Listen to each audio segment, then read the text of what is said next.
Hi, I'm Louise from The Whole Dog. And I'm Louise from Wandering with Dogs. Relationships are a two-way street. Considering the other party is not always easy, but very much necessary. In this episode, we talk about why you should consider your dog's point of view, how you can go about doing that, and what impact it will have.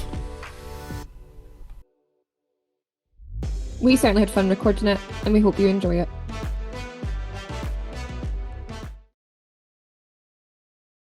So in the last episode, we touched on the human side of things, didn't we?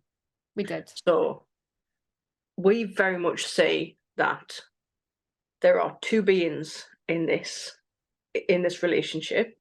Because it's a relationship, there are two beings, aren't there? There's got to be. So last week we considered one of them, and that was us. And this week we want to tackle the dog. Yes. Yes. Because I think if those two parts are out of sync, that's when a lot of quote-unquote issues arise between it. It's like any relationship, isn't it? Not just with a dog, with an animal. It's the same with humans. If something isn't quite right, then it can potentially bring up lots of feelings, miscommunication, confusion, frustration, all those big emotions that we see quite a lot within both humans and dogs. Yeah, absolutely. Because it comes down to fundamentally understanding the other person, doesn't it? And looking to understand the other person, the other being in the relationship in this instance. Yeah. Although I fully believe that my dog is a person. A little furry ginger person. Yeah, absolutely. But yeah, we need, and I think that's the root cause of a lot of issues, isn't it? Yeah. Just not, and it's not from a not wanting to understand, but it's just that simple, not seeing what's actually happening or what's actually going on for your dog. Yeah. And I think back often, this is something I always go back to. Like, I grew up with dogs. I was surrounded by dogs in the family. I think you were the same, like you grew up with dogs as well. And there's days that I'm like, there was a massive chunk of my life that the dog was just the dog, or the dogs were just the dogs, depending on how many were in the family at that point. There wasn't the same consideration given to them as I would say I give to my dogs now and my students' dogs. And it almost really hurts my brain sometimes because I'm like, I didn't see any of this stuff. No. We had a dog that got walked, got fed, sat on the sofa that we could stroke, and that was as far as our relationship went. Yeah, and I mean, I did stuff with my dogs. I used to go to classes. We used to do things together, but I didn't see it through the same perspective as I do now. Definitely not. And then there's things that I used to do to the dogs. Like, I don't mean bad things, but like, I would just go up and touch them whenever I felt like it. I wouldn't think about their perspective. Like, as a kid, I would go and pat the dogs because I liked that because that made me feel good. Like, that's what I wanted. And to be fair, the dogs that we did have were absolutely fine with that and thoroughly enjoyed it. I think. I don't know that they did, but like, Well, yeah, my own brain, looking did back they? now, yeah. Don't have any proof of that at the moment. I'll need to look back through the family home movies at some point and decipher that, but I don't know if I want to go down that road. Yeah, perhaps not. Um, Don't go there. but I felt like it was very reciprocated. Mm. But maybe it wasn't. I don't know. Mm. That's hurt my brain now. I shouldn't have said So that. yeah, just park that one. Yeah. Don't dwell on that one. No, I'll try not to. But it just felt, I don't know if that's because our knowledge has expanded and maybe other people still feel the way we felt then. I don't know, because, once you learn something or see something, That's it. you can't unlearn or unsee it. Mm. So I don't know if that's just because I've shifted my perspective as a person and I have gained knowledge and have my own ethical thoughts around things that are different from, my young years, young teenage years, surrounded by family dogs. I don't know, but I think it's something that we all kind of go through different transitions of with different dogs in our lives. And we've kind of went on our own little journey that's led us to have many thoughts, Yeah. sometimes hurt the brain. Well, often, don't they? Yeah. I've been thinking about the whole particularly when I brought Ember home because I knew her a damn sight more then. But putting myself into their shoes, pause, What when did you say they, yesterday that she had arms? yeah, Ember has, All right, she is a amazing. person, isn't she? She's a people. So of course she's got arms and feet and legs and stuff. This is what we're dealing with. This is what I deal with on a daily basis. Yes, Ember and her arms and her shoes is escalating. Yeah, but like when those puppies come home, what are their expectations about what life is going to be like in their new family unit? The bit that always plays on my mind now, and I don't think I quite thought about it even at the same point of bringing Luna home that I did with Blue. But like, what's that experience for them? They have no idea. And I think about this with a lot of things like vet visits. Ember's just been through an operation, like she had no idea that was going to happen, like all the stuff that happens to them. And like if that was a person that was moving house, she would sit down and have a conversation, or they would have had a say in it. They would have had they would have been able to communicate their feelings around it, whether they were happy or sad or scared or whatever. But these puppies have no idea. One minute they're with their litter mates and their mum, potentially their dad, that familiar environment that they've been in for the entire time that they've been on this earth. And then it's just different. Whole, and I think about, I'm probably going off on another tangent, but Imagine. just to, It could be I like good. me We'll soon find out. yeah. The world of, if you just take the world of scent for a dog, right? If you know nothing about how powerful your dog's nose is, please go and research it and look it up. But just take that one tiny little thing that where they can see through their noses so many different things. Just from that one aspect alone, their whole scent world has changed, hasn't it? Yeah, it's a really valid point. And then we take into the environment, the people, the setup, the rules, the training that is there or is not there, the understanding from a well, I could do this at the other place, but I can't do that now, and I'm being told off for that. And just all of that, and that's notwithstanding the travel that they've been through. Yep. You collected Luna from 12 Cornwall, hours. Yeah, it was 12 hours. from Scotland. In a van. Just that alone. And then we kind of bring this puppy home and we have all these dreams about, we've discussed. Yeah. Or touched on. We haven't really gone into any depth, have we? And the dog, the puppy, at whatever point you've brought this dog home, I think they've got theirs as well. Yeah, they're sentient beings with their own emotions and their own needs and their own genetic makeup. So there is, two sides to that picture. Just that bit there, that point that you've just made about them being sentient, emotional beings. I wonder how many people see that, or they just see a dog. I know certainly with Casper, I had no clue. I just saw a really cute Cock Spaniel puppy, and I didn't really think about how he was feeling, what impact my actions had on him. I think I did more with Luna, but as we were talking there, I was thinking about bringing home my Labrador puppy. I was 10 or 11, I think, when we brought Meg home. Travelled a decent distance to get her, brought her home. And I remember that day I just wanted to be with her every second. Like I wanted to touch her, I wanted to show her stuff, I wanted to give her all these lovely toys and bits that I'd bought her because I'm an 11-year-old girl. I'm just like absolutely besotted by this little blonde blob that just came to live in my life. But I didn't think I know I was 10 or 11, I can't remember exactly how old I was. So I wasn't seeing it from an adult perspective, but my parents also weren't stopping me either. Yeah. Yeah. At But you no might have point only I been remember them saying like, giving a little break or maybe that's enough. I remember it being quite constant.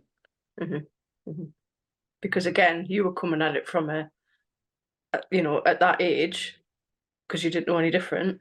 But having Yeah. said that, how old was I when I brought Casper home? 30 something. I was going to say, And do you I remember who you are? get my fingers and toes out. Yeah, an abacus. So you're that old, you need an abacus. It's cheap. There's no need for that. What are they called? I had a calculator, so I don't know. But even at that age, I didn't consider that. I didn't, I didn't really see it from his point of view. And I don't think we did anything wrong. We were doing what we had with the knowledge that we had. Yeah. Yeah. And, I always say you can't do better unless you know better. It's one of my favorite things to always come back to. And that's even when I've created my own frustration that I've done something that maybe not buzzing about after the fact. But then it's kind of looking at how do we shift our own mindset, like bringing that puppy home instead of looking at it through, I want to do all the things with this puppy, I want to do all the things now, show them their whole new life and what an amazing place they've came to looking at it, what they're going through and finding a balance between that, because we get to be excited if we bring a puppy home, or not even just a puppy, like adolescent. I brought Brilliant home when he was 11 months. That's a completely different story of expectations, because I didn't put any pressure on him at all because he'd been through a lot. But I don't know that I would have done that for him if I didn't know the things that I know. I would put money on the fact you wouldn't have done that had you not had that understanding. And I think it's that understanding. So when I brought Ember home, very much I had ideas of what I wanted to do. I remember that. But I came at it from a point of, I want me and her to be like that. And to have that, and to have that whole wanting to go everywhere, I need to look at who she is as a breed. She's a wire-haired Vizsla.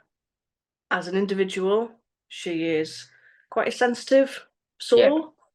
Don't get me wrong, she is a giddy kipper sometimes. Most of the time. What is a giddy kipper? How's a kipper giddy? What? What? What? You've No, heard that I've not. before, haven't No. you? No. Right, I'll let you have that. I'll come crikey. back to that later. Right, okay. Do we need to do like a little transcript at the bottom of this podcast with the translations? I believe you just referred to your dog as a fish that's giddy. And I'm not saying fish can't be giddy. I don't know, but they're just that's a weird one. Anyway, yeah, she's a giddy kipper. She's whatever bit bonkers. that means. Yeah, bit bonkers. Yep, we'll go with it. We'll use that one instead. Bonkers.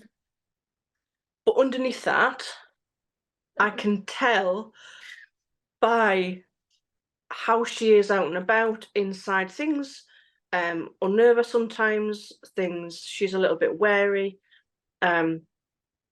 So I very much came at things from I want her to feel, I want me to be her place of safety above everything else. I want her to feel secure around me, safe around me. And I think when you kind of, here we go with the perimenopausal brain, I was going to say what's coming next. The hands go in if, you're watching. If you're not, she's doing a weird hand thing. Yeah, I want to say twisting, but it's not twisting.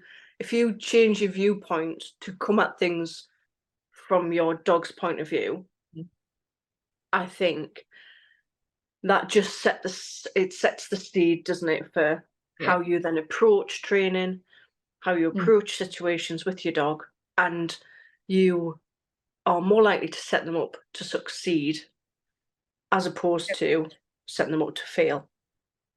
And yourself to fail as well when, Absolutely. things aren't set up in the way that's going to be the best for either of you. Mm. It's definitely something that goes hand in hand with each other. Mm. Definitely. Because we spend so much of our lives together. We do spend a huge amount of time with our dogs, and they spend a huge amount of time with us. Having Well, at to the minute, it's 24/7 with her. Well, yeah, you're on It's Operation Chicken Leg. For anyone Yeah. that doesn't know, Ember has went through quite a big operation. So she's at home recovering at the minute. So that's And the chicken leg. yeah, she has a shaved leg. It'll be chicken leg. Oh, it'll be chicken Yeah.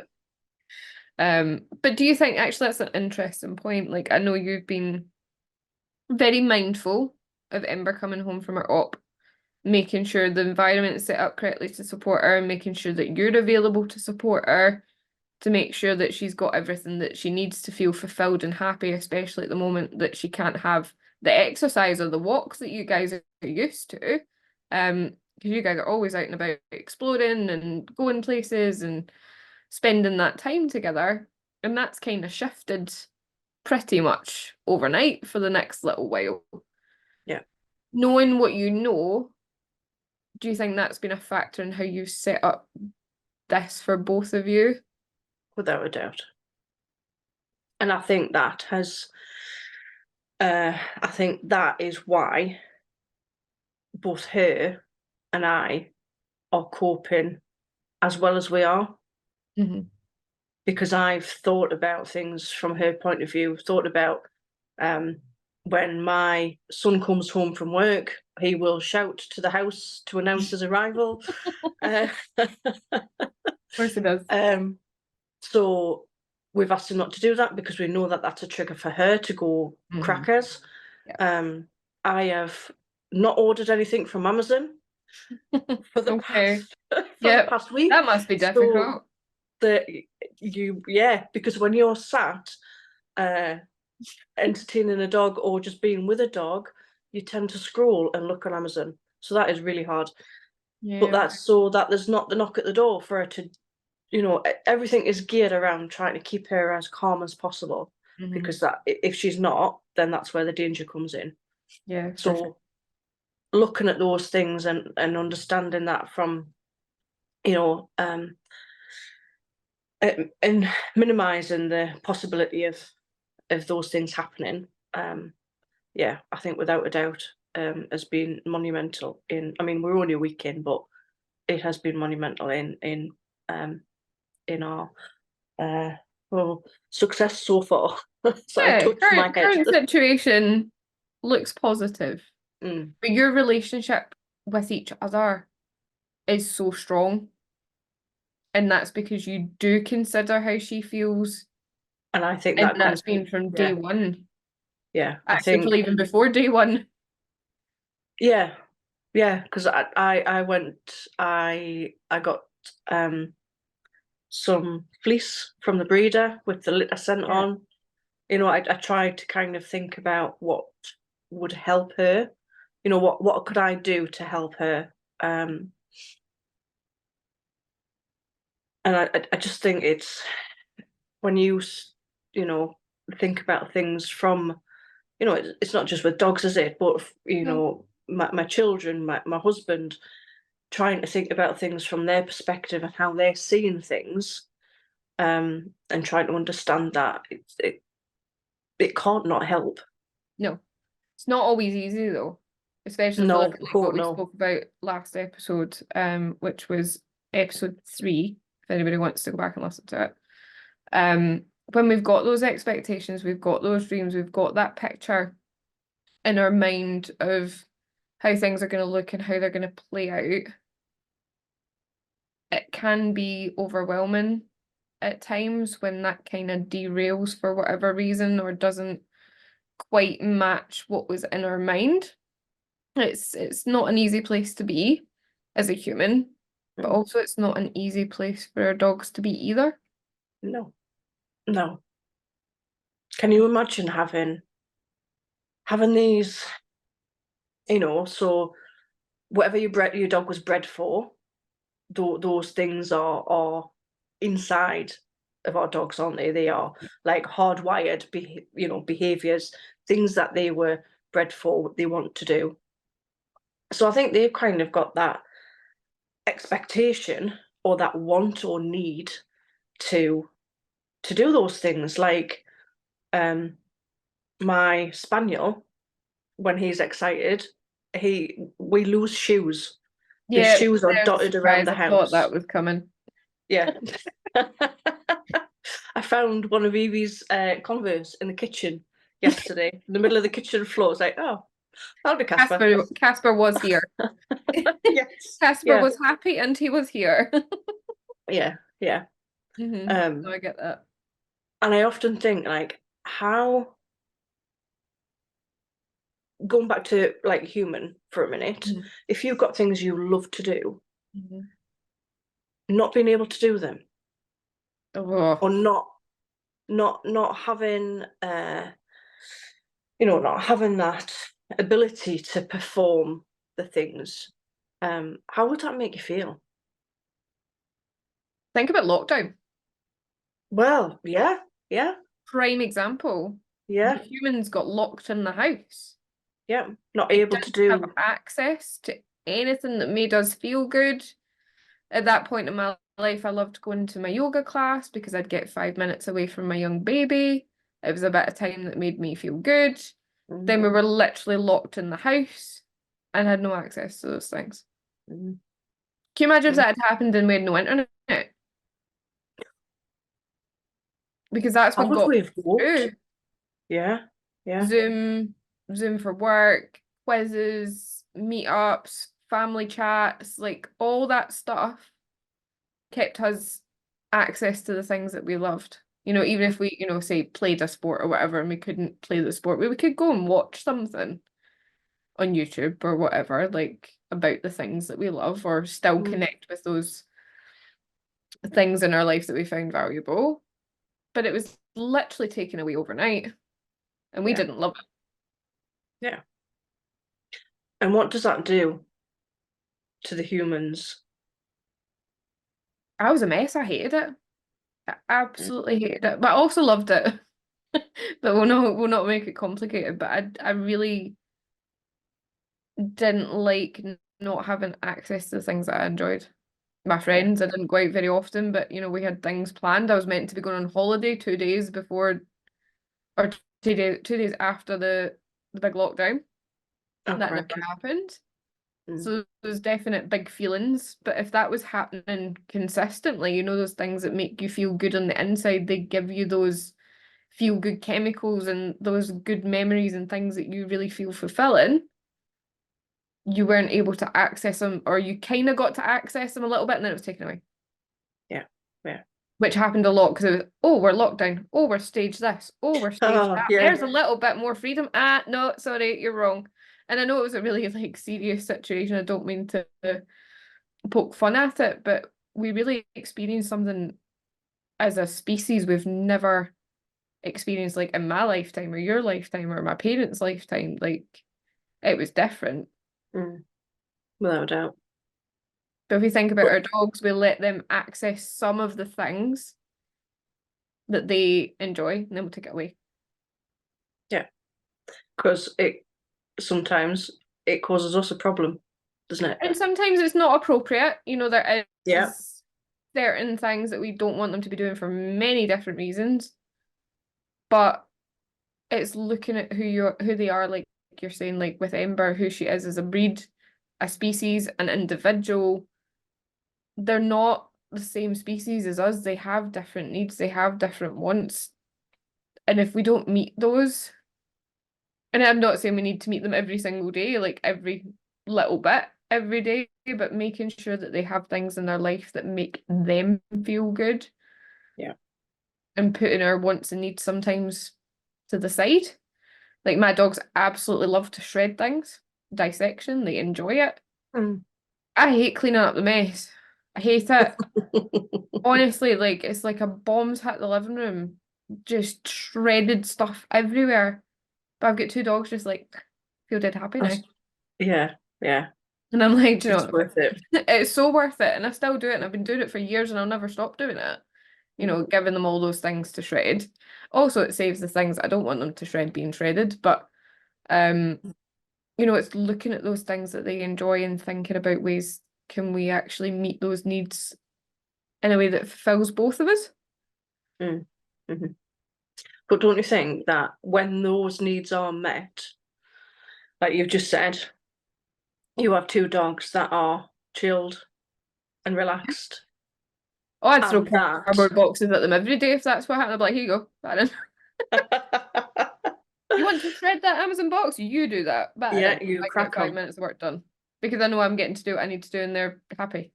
and that yeah. Win-win. But just having that outlet to do the things can then help with so many other things, you know, like pulling on lead, Yeah. for example. Yeah, big one. It's not just about the training techniques, isn't it? It's not just about the, well, you treat your dog by your side, or you know, it's not about that. That's a small part of it, I think. I think the Yes. dog being in the right headspace Yes. to learn Mhm. is a massive factor. Yep. And you get that by looking at your dog, looking at what they need Yeah. as a breed, an individual, and giving them those and meeting those needs. Yeah. I think it's very overlooked, and one of the things as a professional that I have realised, not everybody, but the vast majority have no idea what that dog was meant to do that they've brought into their house. Mm. They have a rough idea because Mhm. they've probably done a little bit of Googles before bringing the dog home. I know it's a very technical term, the Googles. Um, totally technical term in the dog training world. Um, and then, you know, the Labrador Retriever was meant to bring stuff back. And you're like, yeah, okay, that's fine. Then the Labrador Retriever puppy you brought home is now carrying shoes around the house or wanting to put arms in their mouth or hands in their mouth or trouser legs in their mouth. Dressing gown cords, that's usually a favourite one for retrievers. Mhm. They're not trying to be arseholes. No, They're no, they're not. just being They're just themselves. doing their thing.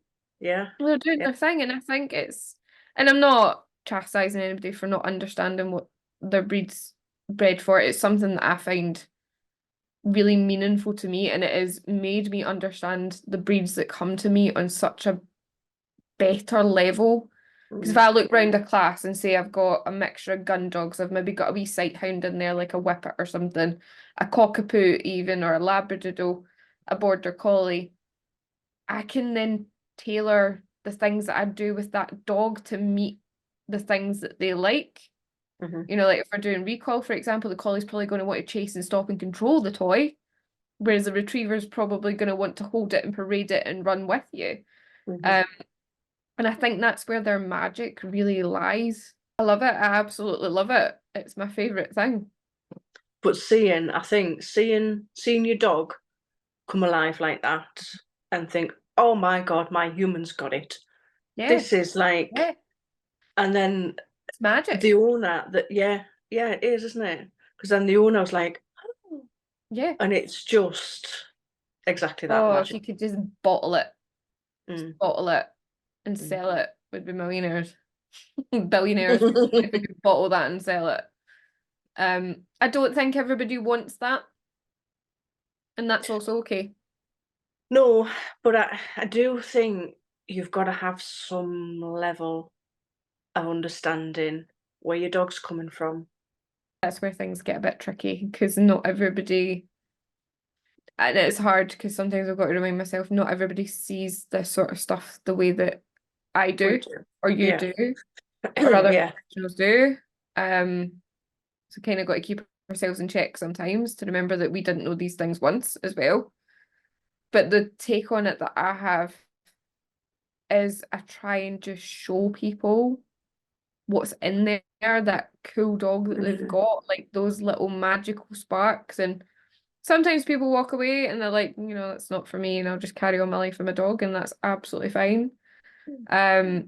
But one of the best things in the world is when those light bulbs come on and you see, it feels like they see their dog again for the first time. Yeah. Yeah. If that makes any sense. Yeah. And I've Well, seen they my are. dogs again for the first time many times because I need reminding sometimes, or try something new, or explore a new skill, or teach something new, and you get those little bursts of just, don't know how to explain it. Oh, Yeah. I did a video in my Wandering with Dogs group a couple of weeks ago, just before Ember had her op. Yes.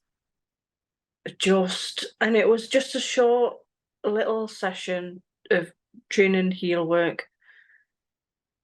But again, understanding how she learns and understanding how to set her up right then enabled me to have a session where I was like, come on. I love and I Honestly, hate those sessions because I want to push it and push it and push it because I'm having so much fun. Meanwhile, my dog's brain's frazzling. They're like, I can't do this no more. And I'm like, just one more. Just one more. just Just keep going. keep me happy. This is Keep me great fun. happy. Again, that's a human expectation, isn't it? Like, Absolutely. I'm like, oh, just another rep. You can do that leg weave again. Come on, it was so good. And then meanwhile, Blue's just melting into a little puddle. He's like, I can't do it no more. Bless him. He has a good egg. But it's looking at every part, not just the human.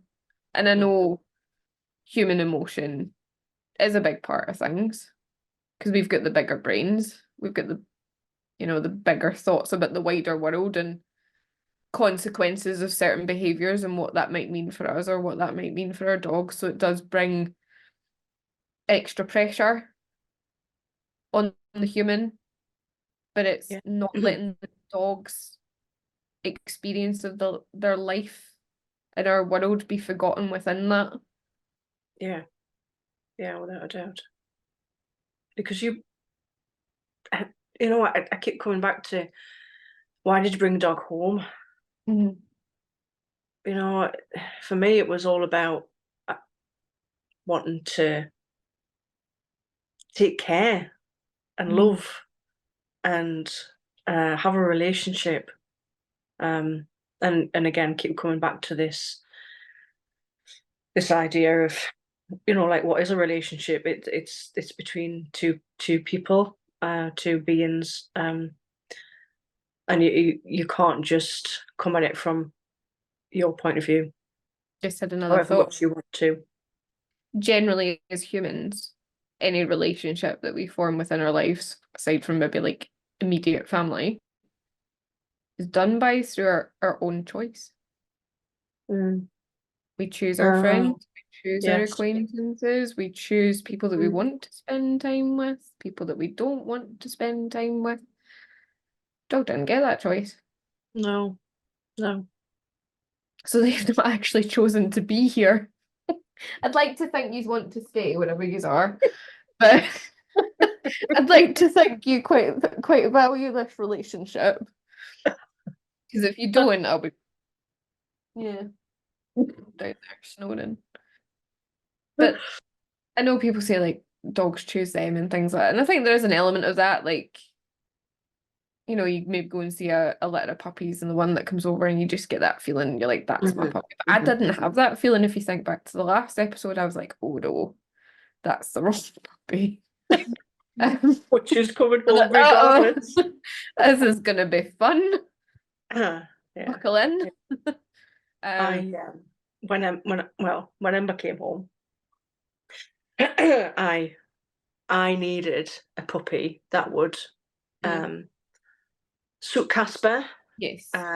He's again quite a sensitive boy, and he has certain requirements, and he did not need a puppy that would be, oh my god, do you want to play? Oh my god, do you want to play? Shall we play? Shall we play? Shall we play? Because he would have just like, and do you know, we're 3 years in now, and I'm sure he still goes, dear me, for the love of God, is she not going yet?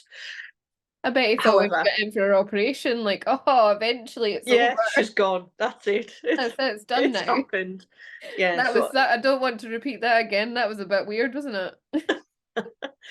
so the breeder picked Ember because she, experienced the litter and kind of saw that she would probably be the better puppy from the 9 that she had. And looking at the litter at the time, yeah, she was the right dog for us. So I didn't even have that. She was picked No. by the breeder to go home. But yeah, I've not thought about that before. That whole idea that they don't have a choice. They're just, yeah. But likewise, I do hope that if you're listening down there, because she's currently curled up beside me, that you would choose to stay here. We'd hope to think that they would stay with us if they had a choice. But it's, it is a relationship that's been started by us. We made those steps towards bringing this being into our lives. That was on us for doing that. So we do, in my opinion, have a responsibility, a big responsibility, to make sure that that little being's life is the best that it can be. And, the majority of people that I meet do want the absolute best for the dogs. Rare that I don't meet someone that feels that way in some degree. They might not articulate it the way that we would, or use words that we think, oh, that's great. They might use words that we're a bit like, but the meaning is still there. The intention is still underneath it. Yeah. And if they're coming to you, then they're wanting help, they're wanting support, they're wanting training, so they want to help the dog, don't they? At whatever stage they varying come. degrees of that journey. We get the squishy baby puppies. We take them right from first vaccination, so we get really, really young puppies all the way up to fully grown adult dogs. I think the oldest we've had is 12 or 13 at the moment. Oh wow. Yeah, and that was just, I want to do something fun with my dog.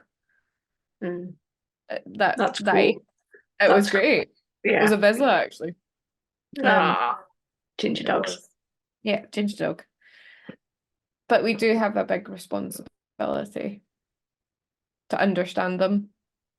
Yeah. To listen to put our needs to one side sometimes and look at it from a different perspective that isn't ours fully. It's hard sometimes, especially those days where maybe as a human your needs haven't been met and the dog's doing XYZ that just sends you into a spin. Yeah, I think separating yourself. In those moments, it's really hard, isn't it? It is. So out with those moments when you are in a headspace that you can actually think in a perhaps a more coherent way. Spend some time thinking about or researching, your dog's breed. You're just looking at them as who they are. I think, there's situations that are going to recur, and if there's something that's recurring and it's causing overwhelm or frustration or whatever, and you can see that there's maybe something within that your dog maybe needs support with, don't leave it till you're in the moment. Try and do something about it beforehand. Yeah. I know it's not always easy. Things happen. Sometimes we have to do things that we don't love ourselves for because of, pain or injury or whatever, but it's trying to think ahead, like, this is who my dog is. This is something they might struggle with or find overwhelming or frustrating, scary, whatever. How can we kind of think ahead? It's kind of like you and Ember, like you knew she was going to be not our usual self and has to be looked after in a little bit of a different way just now to support her in her healing and, you know, everything going to plan. So you planned ahead for it. So you're not frustrated, you're not overwhelmed, maybe a bit tired and a little bit feeling like you're a Well, bit repetitive Yeah, cycle and yeah. paying attention to her constantly. But But just on that front, when you just made that point, the bits where I've felt frustration are the bits that I can't do anything about. okay. The bits where we've been outside and there's Mhm. been an off-lead Mhm. dog. Mhm. So yeah, interesting that bit. But because I've had control and I've managed to um set everything up for her and me to succeed, I think we have so far. Yeah. So many thoughts. Like I've hurt my own brain a little bit, I think. Yeah, I think we've reached the end Hurt of my own brain. this little chat. But yeah, I think what we're looking for anyone listening or watching to take away is just find out who your dog is. Look at their previous job. It's something I think it'd be nice if we could go into a little bit deeper at some point. I could talk about breed specific stuff all day, every day, because I just love it. But just find out more about who they are, what their genetics might bring to the table, those behaviours that you might be seeing that are causing you frustration that you maybe don't understand. Look a bit deeper into that sort of stuff and you might just find a little bit of an answer. You might also find some magic to help teach them things or, you know, improve your life skills like your recall or loose lead or whatever. And kind of going back to your loose lead point, we focus very much on the skill that we want, whereas a lot of the solutions and a lot of the answers lie within giving them what they need.